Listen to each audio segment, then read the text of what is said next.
Напуганный? Испугался?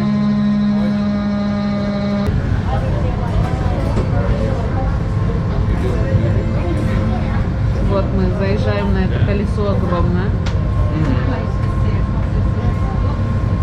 Честно, если он заедет и не влетит, невозможно. Я не знаю, я думаю, они опытные, я думаю, Да. будет все нормально. Не бойся. Ну, у них максимум покрышки, если так старым.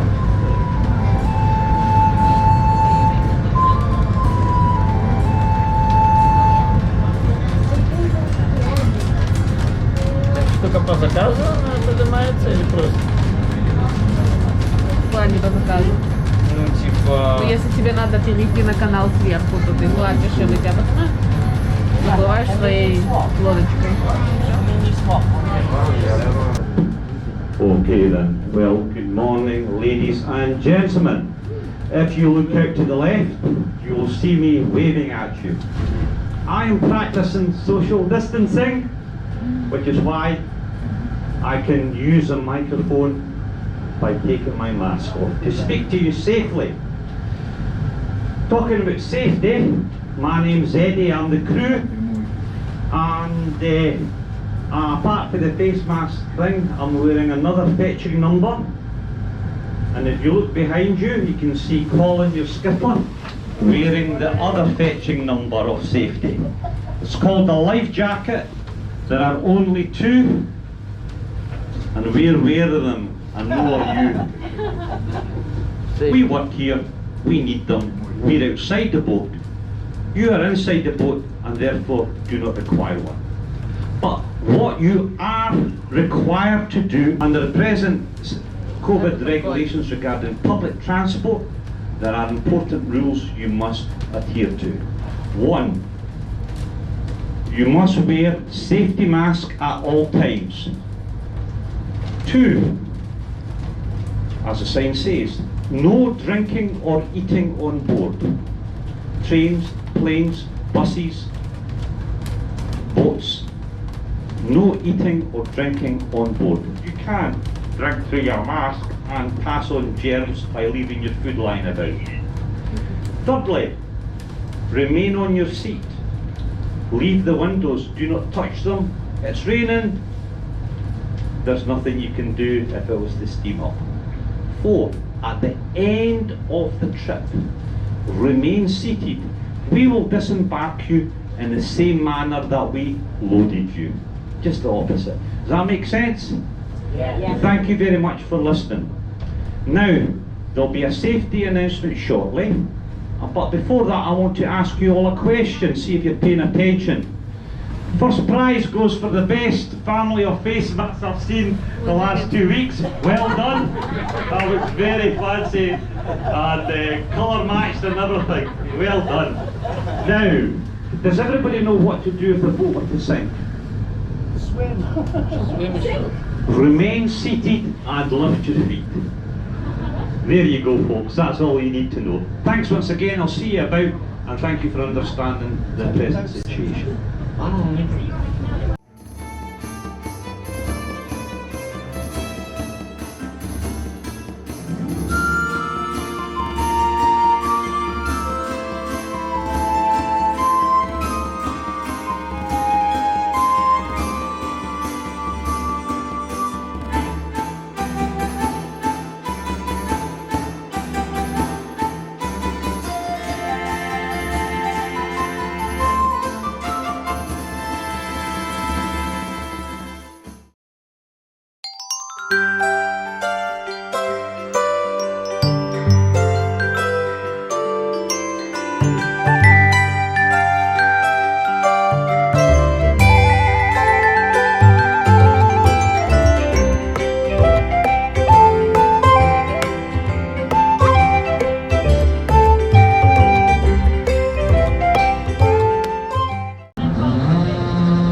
an hour or so, we'll be up here, 27 metres above our starting point on the Forth and Clyde Canal.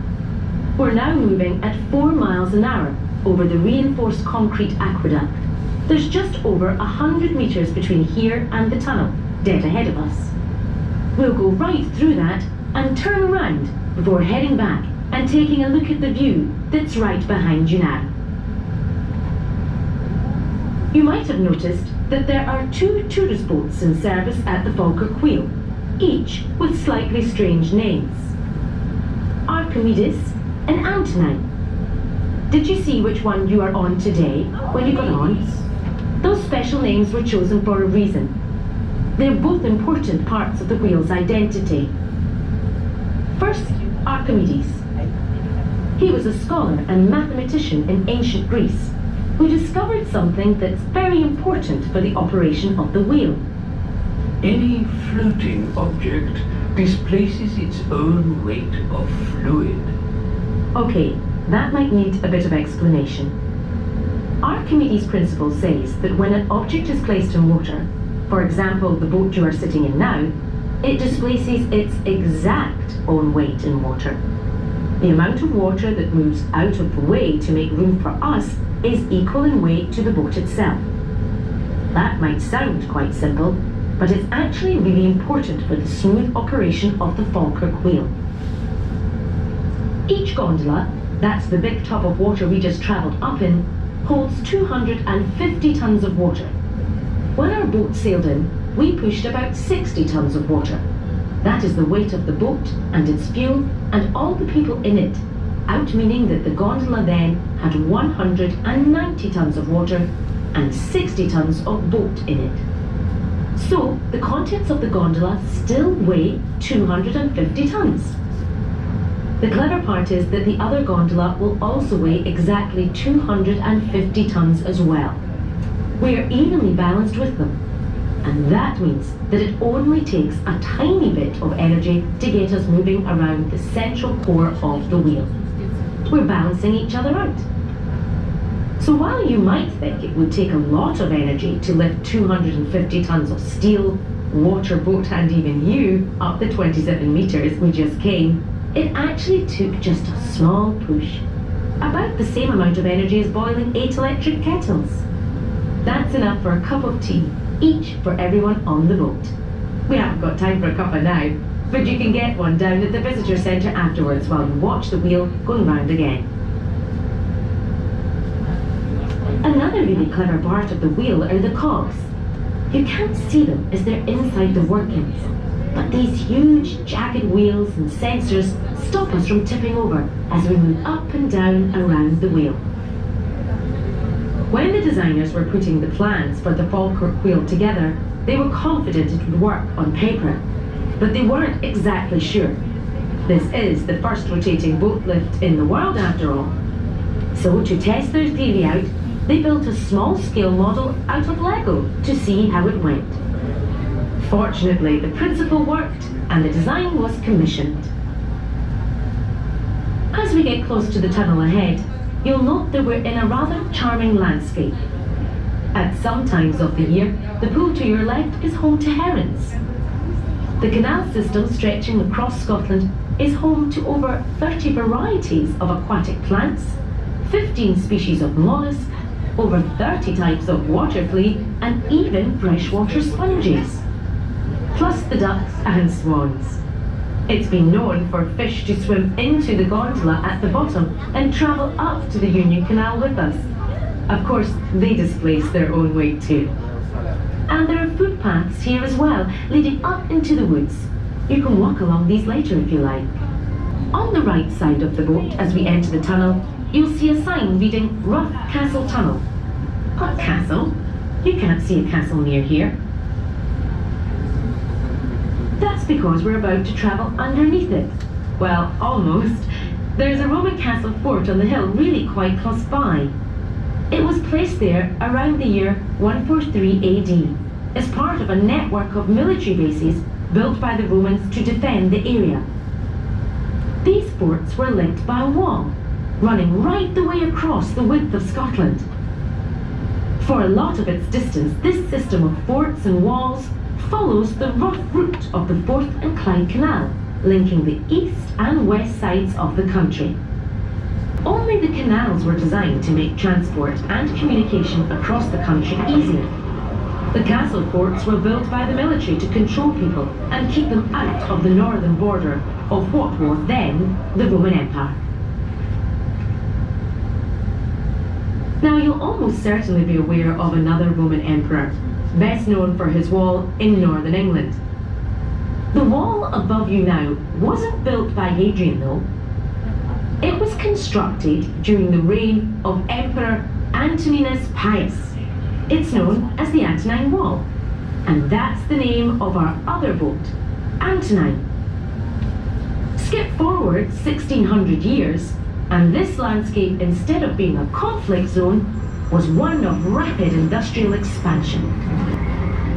The Forth and Clyde Canal, that's the one behind us at the bottom of the lift, was started in the 1770s and followed the route originally surveyed by John Smeaton. It opened in 1790 and quickly became one of the most important trading and transport links across Scotland. It was the world's first sea-to-sea ship canal, joining the River Clyde and Glasgow in the west to the River Forth and the North Sea in the east. And the addition of the Union Canal, that's the one we're sailing on now, in 1822 meant Glasgow and Edinburgh were linked by waterways. This all meant that unprecedented amounts of trade were now possible, not only between Glasgow and Edinburgh, but also with the rest of Northern Europe and the world. In the 1830s, 200,000 people each year travelled between the two cities. One operator offered the express service in just 7 hours on swift passenger boats. There was, apparently, a sign projecting from the front of the boat that would cut through the tow ropes of any slow-moving vessels that refused to give way. Getting between the two canals still required the use of a lock system though. A few kilometres to the east of here, there was a flight of 11 canal locks with a fall of just over 3 metres each. Each had to fill with water in turn to raise traffic up to the Union Canal so it could travel on to Edinburgh. For a time, this was the golden age of the canal, and waterways were almost the motorways of the day. But with the rise of the railways, the decline of the canals was almost inevitable. The closing of Grangemouth docks to the east of here as a security measure during the First World War heralded the start of the end, and by the 1960s the canals were left abandoned, unused and falling into disrepair.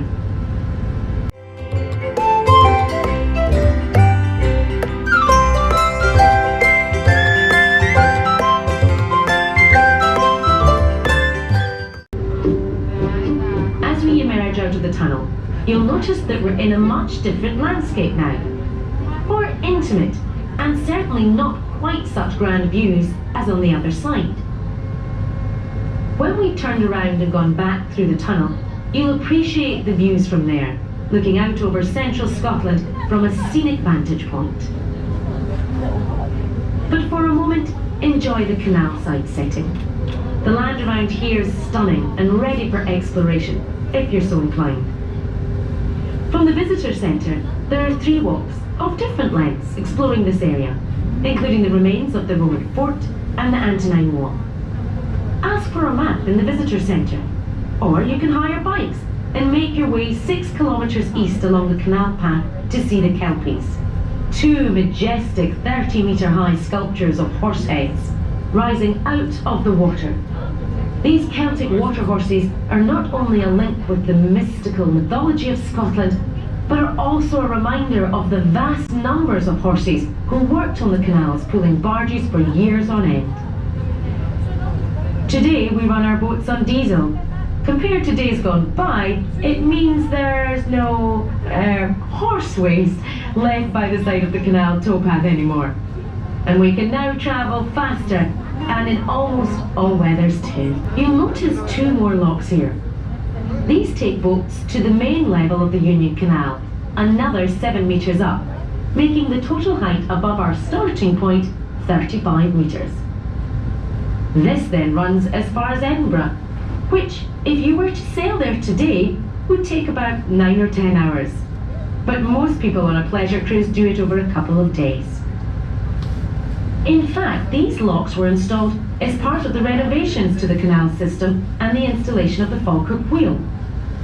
The original Union Canal ended some 2 kilometres further on from here, where the flight of 11 locks carried canal traffic up and down between here and the Forth and Clyde Canal below.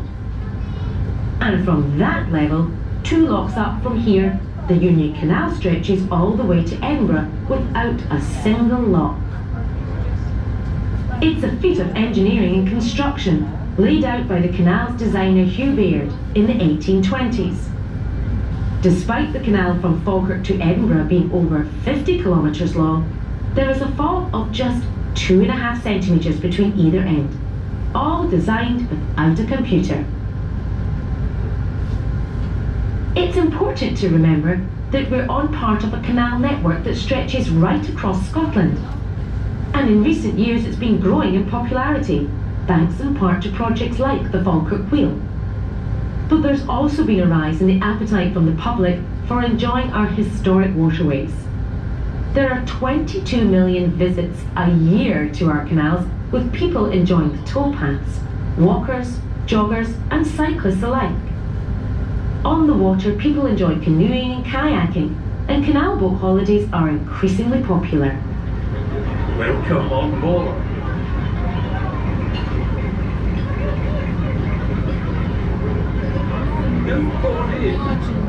It can be great fun to charter a boat and explore the canals. Navigating up and down the locks is a little tricky at first, though you'll soon get the hang of it. But a canal boat holiday can also be very relaxing. The gentle pace of the boats means you can switch off from the pressures of modern life and slow right down. The body that cares for these waterways is called Scottish Canals, an agency of the Scottish Government. Any profit we make from activities on the canals we put right back into caring for the system. It's our aim to make sure the canals are still here and being enjoyed by people in another 200 years. The tunnel in front of you now, you'll remember it runs under the Antonine Wall, is another part of what makes this place special. It might look just like any other tunnel, but it had to be excavated with utmost care so as not to disturb the archaeological remains above. And it has a concrete base so as not to damage the old mine workings beneath. It's precision engineering. But the real precision work is on the Falkirk Wheel itself, a feat of engineering and architectural design. It was the first rotating boat lift to be built in the world, bringing the story of Scottish invention, adventure and world first right up to date. The sense of ambition and pride felt by the design team matches that of those engineers and canal builders a few centuries ago. While many see the wheel as a beautiful thing, it's often questioned whether its merits are as a piece of art or as a piece of engineering. Tony Kettle, the designer of the Falkirk Wheel, perhaps puts it best. We came up with a practical, physical solution to the problem of how to link the two canals together. But we were driven by both the practical and the aesthetic. We wanted to create something sculptural that would give a sense of movement and rotation. Our wheel has some of the enduring qualities of a timepiece, precision engineering and intrinsic beauty, metal curves and movement in one composition.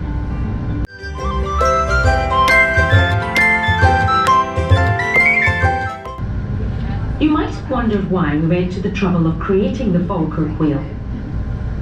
You'll remember that the two canals had fallen into a state of disrepair in the late 20th century, and they weren't used for transporting goods or people anymore. It might have been easier just to fill the canals in and forget about them altogether.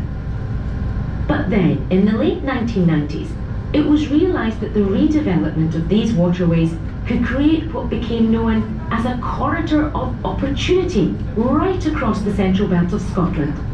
And there were plenty of enthusiastic volunteers too, who wanted to see their local canal brought back to life rather than sitting there abandoned. The Millennium Link project saw these canals repaired and reopened, and at £84 million was Britain's most ambitious canal restoration project ever. In just 3 years, waterways were dredged, including removing 300,000 tonnes of silt, locks were replaced, 9 new locks built, and towpaths restored. There were also 35 new bridges and 5 kilometres of new canal. And it's been a huge success. Canal side investment has gone through the roof, over £400 million in the first decade alone, including 2,000 new waterside homes and 100,000 square metres of retail and commercial development. And very importantly for this region, 4,000 new jobs, all from a couple of canals. It's amazing to think what that kind of investment can do. But it wasn't possible to reopen the locks joining these two canals. They were filled in and now have blocks of flats built on them. So a new solution was needed, hence the Falkirk Wheel. Not only does it link the two waterways, but it gives us a chance to celebrate Scottish design and ingenuity once again. Okay, as we're coming towards the end of our time on this level, I just have time to share some of the facts and figures of the Falkirk Wheel. It was opened in May 2002 by Her Majesty the Queen, although she never actually rode it like you have today. There are 15,000 bolts in the structure, pressed into 45,000 bolt holes, and each one was tightened by hand. The two gondolas between them hold 1 million litres of water and can lift the weight of 100 elephants. And it does all that in just 5 minutes, using the power of a few electric kettles. Amazing, isn't it? If you were thinking of getting one for yourself, do be aware that the price tag comes at a whopping £20 million. We're heading back into the gondola now, so that we can rotate back down to the lower level, 25 metres below. This is a great place to take in the view if the Scottish weather has been kind to us today. You should be able to make out the Kelpies, Grangemouth and the cranes at the Firth of Forth, along with the Ochil Hills and various other ranges. Your skipper might point some of these out to you as you descend. As we come to the end of this boat tour, it's impressive to think that the Falkirk Wheel wasn't actually built as a tourist attraction. There was no visitor centre here originally, and boat trips like these didn't take place. But people came to visit the wheel out of their own curiosity. They came from all over the world to wonder at this architectural and engineering gem. So we started running boat trips, and the Falkirk Wheel has gone from strength to strength. And now you visited too, and ridden this unique part of the Scottish landscape. Perhaps we should leave the last word for the time being to the wheel's designer, Tony Kettle. The Falkirk Wheel appears to lift its head and take stock of its Scottish surroundings. It stands up proud and bold, emerging from the land as the skeletal frame of a long-lost prehistoric animal. It sits on a spine that connects the east and west coast of Scotland and says, "Scotland is whole once more." The wheel reverberates with the strength and passion, the vision and the imagination that have underpinned the very best of Scottish culture since the 1700s. And, more importantly, it stands as one monument, celebrating the past, but also what may be possible in the future.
И сейчас поедем ниже.